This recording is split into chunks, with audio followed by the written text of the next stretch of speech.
सब लोग कहते थे, आर्या तुम तो परफेक्ट हो, हमेशा स्माइल करती रहती हो, सबको हंसाती हो, कभी कंप्लेन भी नहीं करती। कॉलेज में जब कोई उदास होता है, आर्या उसके पास जाके फ़नी स्टोरी सुना देती या कोई स्टूपिड से रील बना के भेज देती। उसका इंस्टाग्राम भी कलरफुल था, photos with friends, coffee, mugs, books, आसमान। उसकी रील्स का कमेंट सेक्शन पॉजिटिव कमेंट से भरा हुआ होता था। I wish I had your life, तुम्हें कोई टेंशन नहीं है यार, काश मैं भी तुम्हारी तरह पॉजिटिव होता। लेकिन उनमें से किसी ने कभी ये नहीं पूछा, आर्या क्या तुम ठीक हो? कॉलेज में सब उसे याद करते थे, दोस्ती के लिए, इवेंट होस्ट करने के लिए या फिर किसी का ब्रेकअप हुआ हो उसे चीयर अप करने के लिए। एक दिन उसकी क्लासमेट सिया ने उससे कहा, आर्या तुम्हारे जैसी दोस्त हो तो ज़िंदगी सॉर्टेड है। और आर्या ने हंस के कहा, मैं तो फ्री थेरेपिस्ट हूँ, तुम्हें इलाज करवाना है? लेकिन उस रात वही आर्या अपनी डायरी में लिख रही थी, शायद मैं किसी और की थेरेपिस्ट हो सकती हूँ, पर मैं अपनी ही पेशेंट बन गई हूँ। आखिर ऐसा क्या हुआ था आर्या के साथ जो वो इतनी ज़्यादा उदास थी? आर्या की बेस्ट फ्रेंड थी निधि, दोनों स्कूल से साथ थे। एक दूसरे के सीक्रेट्स, ड्रीम्स, फियर्स सब शेयर होते थे। जब आर्या स्टेज से घबरा के रो पड़ी थी, पापा ने कहा था तुम वीक हो, कमज़ोर हो। लेकिन उस रात निधि ने कहा था तो जैसा स्ट्रॉन्ग तो कोई हो ही नहीं सकता। उन दिनों में आर्या खुद को निधि की आंखों से देखती थी, कॉन्फिडेंट, कैपेबल, फनी, लव्ड। और फिर एक दिन सब खत्म। Second year of college. एक सुबह हॉस्टल में फ़ोन बजता है, स्क्रीन पर लिखा होता है निधि के पापा। आर्या कॉल उठाती है और पापा पूछते हैं, क्या तू आर्या है? मैं निधि का पापा बोल रहा हूँ। बेटा, वो निधि। जी अंकल, क्या हुआ निधि को? वो निधि का एक्सीडेंट हो गया और अब वो नहीं रही। एक सेकंड में सब कुछ फ्रीज हो गया। निधि, जो आर्या की ज़िंदगी का सबसे अच्छा और सच्चा पार्ट थी, अब वो इस दुनिया में नहीं रही। आर्या निधि के फ्यूनरल में छुप के रोई, सबके बीच एक कॉर्नर में खड़ी थी। वो आर्या जो सबको संभालती थी, आज खुद बिखर गई थी। उसने निधि का लास्ट वॉइस मैसेज बार बार सुना, तू सबसे रियल है, सबसे सच्ची है, कभी खुद को मत खोना। उस दिन के बाद आर्या बहुत ज़्यादा फनी हो गई। सबको लगता था वाह, निधि के जाने के बाद भी कितनी ज़्यादा स्ट्रांग है। पर कोई नहीं जानता था कि हर जोक, हर मीम, हर स्माइल के पीछे एक आवाज़ आती थी, काश तू होती निधि, काश तू होती। उस रात उसने डायरी में लिखा, मैं सबको हंसाती हूँ, पर कभी कभी मन करता है कि किसी के सामने रो लूँ, दिल खोल के रहूँ। उस रात आर्या ने डायरी में एक लेटर लिखा, किसी और के नाम नहीं, खुद के नाम। डियर आर्या, मैं जानती हूँ कि तू थक गई है, तू सबका सहारा बन चुकी है, पर अपना क्या, निधि चली गई और अंदर से तू भी। और तू ये सब लिख रही है, इसका मतलब तू जिंदा है। तेरे जोक्स, तेरी हंसी फेक नहीं है, वो तेरे दर्द का जवाब है। तू रो सकती है, कमज़ोर पड़ सकती है, पर खुद से दूर मत होना। तुझे अब खुद से मिलना होगा। कुछ बातें कहने के लिए नहीं होती, पर फिर भी दिल रोज़ उन्हें दोहराता है। निधि के जाने के बाद आर्या को नींद से ज़्यादा यादें सताने लगी थी। हर बार कोई बारिश की बूंद खिड़की से टकराती और आर्या का दिल किसी बीते लम्हे से टकरा जाता। निधि की एक पुरानी फाइल आर्या के पास थी, जिसमें वो दोनों अपने छोटे छोटे गोल्स, फनी कोट्स और कभी कभी लड़ाई के बाद अपॉलॉजी नोट्स लिखते थे। आर्या ने फाइल खोली, पहला पन्ना था list of things we will do together before 25। Manali trip with sweaters, रात के 2 बजे हॉस्टल के गेट पर पानी पूरी खाना, एक इवेंट होस्ट करेंगे, फुल ड्रामा, ब्रेकअप के बाद एक दूसरे को गालियाँ देंगे, और सबसे लास्ट, अगर मैं तुझसे पहले मर गई तो तुझे आत्मा बन के डराऊंगी। आर्या हंस दी, लेकिन अगले ही पल उसकी आंखें भर गई।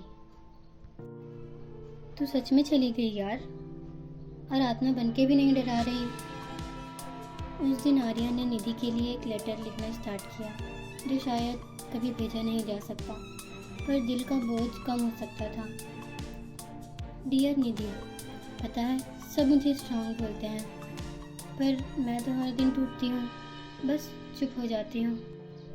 तू नहीं है तो वो सिली फाइट्स, स्टूपिड बातें, हॉस्टल के गॉसिप्स और वो चल बंटी पंजा वाले मोमेंट्स सब खो गए हैं। तेरे बिना मैं भीड़ में भी अकेली हूँ, और तू तो बोलती थी मैं तेरी आत्मा हूँ।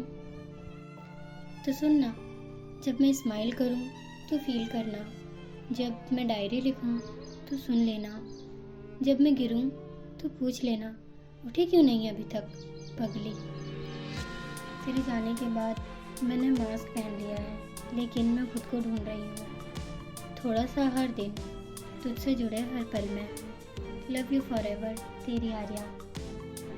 आर्या बार बार सोचती थी, उस दिन अगर उसने निधि को कॉल किया होता, अगर उसने रिक्शा लेने को कहा होता, स्कूटर नहीं, तो शायद कुछ बदल जाता। गिल्ट एक ऐसी चीज़ है जो इंसान को खुद का दुश्मन बना देती है।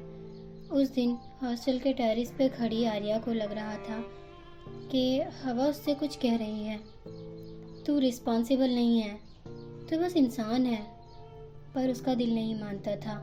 उसे लगता था अगर मैं उसकी बेस्ट फ्रेंड थी तो मैं उसे बचा क्यों नहीं पाई। उस रात आर्या ने पहली बार दिल से निधि से बात की, लिख के नहीं, बिना शब्दों के। उसने आंखें बंद की और बोली, तुम मुझे सुन रही है ना, मैं थक गई हूँ निधि, पर मैं तेरा प्रॉमिस याद रखती हूँ। आर्या, तू खुद को कभी मत खोना। अब मैं वापस आना चाहती हूँ, आर्या बनना चाहती हूँ जो तू मुझ में देखती थी। एक हल्की सी हवा चली और लगा जैसे कोई उसके पास से गुजर गया हो, जैसे कोई कह गया हो मैं यहाँ हूँ। आर्या ने एक प्लेलिस्ट बनाई, अनसेड वर्ड्स फॉर निधि। उसमें वो सब गाने थे जो दोनों गाते थे या सुनते थे बारिश की रातों में। हर गाना अब एक नोट बन गया था, जैसे कोई पुराना खत जो दिल को थोड़ा हैवी, थोड़ा हल्का करता है। उस लेटर और प्लेलिस्ट के बाद आर्या ने एक डिसीजन लिया, वो खुद को धीरे धीरे हील करेगी। हर दिन एक छोटा सा स्टेप, कभी डायरी लिखना, कभी एक लॉन्ग वॉक पर जाना बिना फ़ोन के, कभी सिर्फ रोना बिना गिल्ट के, कभी खुद से बात करना, और कभी बस चुप रहकर निधि को फील करना। दोस्तों, कभी कभी सबसे मुश्किल बात होती है खुद को देख पाना। दोस्तों, कभी कभी सबसे मुश्किल बात होती है खुद को देख पाना बिना जज किए। आज हॉस्टल का कॉरिडोर शांत था। आर्या बाथरूम के मिरर के सामने खड़ी थी, चेहरे पर वही हर रोज़ वाली छोटी मुस्कान, पर उसके अंदर कुछ था जैसे मिरर बोल रहा हो, तू हमेशा दूसरों के लिए रेडी क्यों रहती है, खुद के लिए कब तैयार होगी आर्या। आर्या ने आंखें मिरर से हटा ली, पर उसने सोचा चलो आज खुद से मिलते हैं। उसने मिरर के सामने थोड़ा और करीब जाके खुद को देखा। चेहरा थोड़ा सूजा हुआ था, कल रात फिर रोई थी। आंखें हल्की सी लाल, पर अब भी स्ट्रांग दिखने की कोशिश में। उसने धीरे से कहा, तो ठीक है आर्या। पहली बार किसी ने ये पूछा, और वो भी खुद ने। और उस मोमेंट पे आंखों से दो आंसू चुपचाप बह निकले। उस रात आर्या ने डायरी में लिखा, आज मैंने पहली बार खुद को देखा, बिना मेकअप, बिना स्माइल के, बिना फिल्टर के। और मुझे लगता है मैं बुरी नहीं लग रही थी। शायद मैं थकी हुई थी, शायद थोड़ी टूटी हुई भी थी, पर मैं झूठी नहीं थी, रियल थी। एक दिन आर्या अपने एल्बम के फ़ोटो देख रही थी। उसकी रूममेट मीनल बहुत ज़्यादा क्लोज नहीं थी, लेकिन उस दिन उसने सॉफ्टली पूछा, तो ठीक है। आर्या कुछ सेकंड चुप रही, फिर लाइटली स्माइल करके बोली, शायद अब होना स्टार्ट हुई हूँ। मैं परफेक्ट नहीं हूँ, मैं कभी कभी कंफ्यूज हो जाती हूँ, पर मैं ज़िंदा हूँ और मैं धीरे धीरे खुद को समझने लगी हूँ। That's enough for now. उसने ये नोट मिरर पर चिपका दिया ताकि हर सुबह उसे याद रहे। अपने आप से प्यार करना हर दिन सीखना पड़ता है। उस दिन आर्या ने हेडफोन्स लगाए और बिना लिरिक्स वाले म्यूजिक के साथ छत पे चली गई। वहाँ उसे एक अंदर की आवाज़ सुनाई दी, जैसे निधि की याद या उसका अपना हील्ड वर्जन। तू बहुत प्यारी है आर्या। तू सबको जितना अपनाती है, ऐसे ही एक बार खुद को अपना कर देख। अगले दिन आर्या ने हॉस्टल के नोटिस बोर्ड पर एक पेपर चिपकाया। खुल के बोलो सर्कल, एवरी सैटरडे 6 PM। कोई थेरेपिस्ट नहीं, कोई जजमेंट नहीं, बस एक स्पेस जहां हम अपनी असली बातें बोल सकें। उसके नीचे एक लाइन लिखी थी, अपने इमोशंस छुपाओ मत, क्योंकि कभी कभी रोना सबसे बड़ी ताकत होती है। आर्या। ये आर्या के लिए नया मोड़ था, दूसरों के दर्द में अपना आप खोजना। कॉलेज के फेस्ट में आर्या को स्टेज मिलता है। वो माइक उठाती है और पहली बार अपनी स्टोरी शेयर करती है। आर्या कहती है, मुझे लगता था अगर मैं दुनिया के सामने स्ट्रांग बनकर दिखाऊंगी तो सब ठीक रहेगा, लेकिन पता ही नहीं चला कब स्ट्रांग बनने के चक्कर में खुद को भुला बैठी। कभी कभी वीक होना भी अच्छा होता है, हमें खुल के रो लेना चाहिए। लोग चुप हो जाते हैं और फिर तालियों से सब कुछ भर जाता है। आर्या की आंखों में आंसू, पर दिल में हल्कापन होता है। कॉलेज के बाद आर्या एक नए शहर पुणे आई थी। एक NGO में मेंटल हेल्थ अवेयरनेस पे काम करने लगी थी। वो शहर जहाँ कोई उसे नहीं जानता था, और इस बार उसने खुद को डिफाइन करने का मौका पाया। उसने एक छोटा रेंटेड फ्लैट लिया और पहली बार ज़िंदगी में एक फुल वॉल पे अपनी आर्ट गैलरी बनाई। सबसे पहले चिपकाया वो स्केच जिसमें उसने लिखा था, मैं खुद को पहली बार एक्सेप्ट कर रही हूँ। एक दिन उसके कॉलेज के फ्रेंड्स सिया और अर्जुन पुणे आए। आर्या ने उन्हें अपने घर बुलाया। अर्जुन ने कहा, तू वो वाली आर्या नहीं है, तू उसका बेटर वर्जन है। सिया ने एक अनप्लग्ड म्यूजिक नाइट रखी। आर्या ने उनके साथ मिलके एक open mic art show organise किया। नाम था ब्रेक द साइलेंस। एक दिन एक ईमेल आई, दीदी मैं निधि का छोटा भाई हूँ कबीर, आपका ब्लॉग पढ़ता हूँ, आपने मुझे जीना सिखाया, कभी लिखना बंद मत करना। आर्या ने डिसाइड किया अब वो सिर्फ लिखेगी नहीं, एक ट्रेंड थेरेपिस्ट बनेगी। उसने काउंसलिंग कोर्स ज्वाइन किया। क्लासरूम में जब इंट्रोडक्शन हुआ तो उसने कहा, मैं सिर्फ दर्द को समझना नहीं चाहती, मैं उस दर्द में आपके साथ चलना चाहती हूँ। NGO में एक 12 साल की लड़की थी नैना, काफ़ी चुप रहती थी। एक दिन आर्या ने उसे एक छोटा कैनवस दिया और कहा, जो कहना चाहती हो यहाँ पर लिख दो। उसकी पेंटिंग में एक छोटी सी लड़की थी, खुली बाहों के साथ, बारिश में खड़ी थी। नीचे लिखा था, मैं फिर से जीना चाहती हूँ। कुछ दिनों के लिए आर्या अपने घर गई थी। पहली बार आर्या ने अपनी माँ से दिल खोल के बात की। माँ बोली, मुझे लगता था तू हमेशा स्ट्रांग थी, पर अब समझ आया तू सब कुछ अंदर छुपाई थी। आर्या रो पड़ी। माँ ने गले लगाकर कहा, अब कभी भी कुछ मत छुपाना। आर्या का ब्लॉग अब बुक बन गया था, नाम मुस्कुराहट के पीछे। लॉन्च के दिन उसने कहा, ये मेरी कहानी नहीं, हम सब की कहानी है, जिन्हें लगता था वो अकेले हैं। बुक बेस्ट सेलर बन गई और नए रीडर्स आर्या से जुड़े, बिना जाने कि उसने कितने अंधेरे जीते हैं। आर्या ने हिमाचल में एक वीक का रिट्रीट ऑर्गेनाइज किया। नाम था खुद से मिलने वाली जगह। लोग आए लाइटनेस, होप और एक नए कनेक्शन के साथ।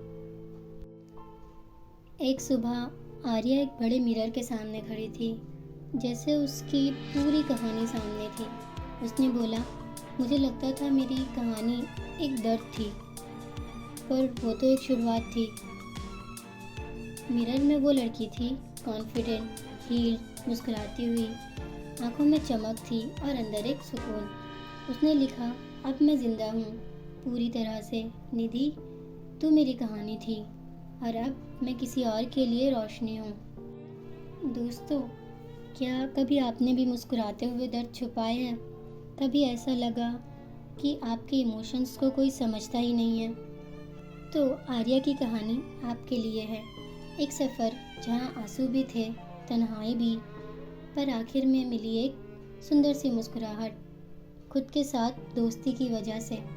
अगर आपको ये कहानी अच्छी लगी हो तो कमेंट में ज़रूर बताना, और अगर आपकी भी कोई ऐसी कहानी है तो हमारे साथ ज़रूर शेयर करें। और हाँ, इस वीडियो को लाइक करो और शेयर करो किसी ऐसे दोस्त के साथ जिसे शायद इस कहानी की ज़रूरत है। और हमारे चैनल सज्जू स्टोरी हब को ज़रूर सब्सक्राइब करें। मिलते हैं अगली वीडियो में। धन्यवाद।